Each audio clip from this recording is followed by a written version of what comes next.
Hey, Joe here from Boulet's Garage. I think you'll appreciate this video, especially if you have an older vehicle and you're getting ready to dump a bunch of money into your AC system. Now, maybe the shop you're bringing it to has communicated with you well about it. I try to go out of my way to do that before people invest a lot of money into repairing their AC systems, especially with a vehicle that's 8 to 10 or even 15 years old or whatever.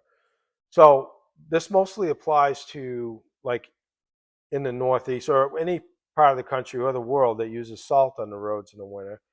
Um, and something you got to understand about air conditioning is a lot of people just assume to this day that, oh, it just needs to be recharged. Well, maybe so, but why? The AC system does not burn the refrigerant inside the system like the engine burns gasoline. It leaks out. And it's important that you find out where and why.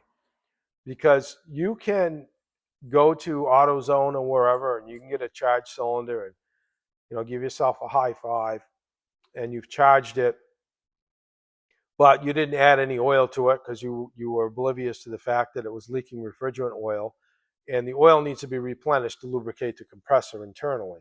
If it doesn't, the compressor can lock up, and then when it can make what's called black death, and it pumps this black crap through the whole system that has to be completely flushed out. Some cases it can't be, so you have to replace the whole system. But it's really important that wherever you bring in the vehicle, that to see if there's any refrigerant left in there. If there is, they evacuate it, and then they pull a vacuum on it. And if it holds vacuum for a good amount of time, like an hour, couple hours, and it holds like 30 inches of mercury or near there, um, great. They'll charge it, and it may last for a year, 2 years, or a month. Well, a lot of times what happens is that the refrigerant leaks past the compressor shaft seal. It gets dry rotted like any rubber, and it doesn't seal like it used to. And over the course of time, you lose the refrigerant. Now, if you fully charge an air conditioning system with a suspected leak, it's foolish to do it without adding a leak detection dye. What is that? It's a small amount of dye that's added to the system. And if your system starts to blow warm again, you bring it back to the shop that charged it, and they're going to go over the system with an ultraviolet light, and you can then see where the refrigerant and dye is escaping from. So right now, I have a 134A system charging station. Back when I started working on cars, it was R12. And R12 was the ozone destroying compound that they got rid of. 134A was supposed to be the end all be all to environmentally sound refrigerants. Well, I guess they changed their mind because now it's not. So I'm not about personally to go out and buy a 1234 AC charging station because the cheapest I've seen is around $8,000. And being sole proprietor and working for myself, it's really not cost effective for me to do that. All the body shops, the dealerships have these systems. I've had to steer people that way.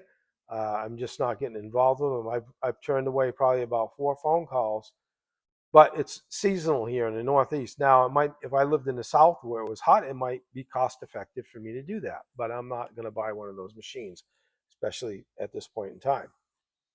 But it's really important for you to know that it puts the mechanic under a lot of pressure. At least it does me, because I've repaired systems before, put $1,000 worth of work in the AC system. Families getting ready to go on vacation. All of a sudden, it develops a leak somewhere else. Wife is 8 months pregnant and irritable, and that makes it only worse. And no pressure on me, right? So it's really important that I discuss with my customers that I can guarantee the work that I've touched, but as far as anything else in the system that might fail and cause a leak and lose a refrigerant, have it blow warm air as a result, I can't be responsible for that. They know that. and I spend a good amount of time talking to people about it. So you yourself are looking at putting a chunk of change in to your air conditioning on your vehicle and you're not sure about it, you can reach out in the comment section, ask me some questions. I'll do my best to answer them. Um, you know, and just be really careful about how much you do put in your air conditioning system because you might not get the money back on it. So hopefully this video has helped you out and is pointing you in the right direction. And like the video if you like it. Subscribe. Hit that blue Boulez Garage ball right there. I'd appreciate it. Subscribe. It doesn't cost you a dime. I appreciate you and stay cool.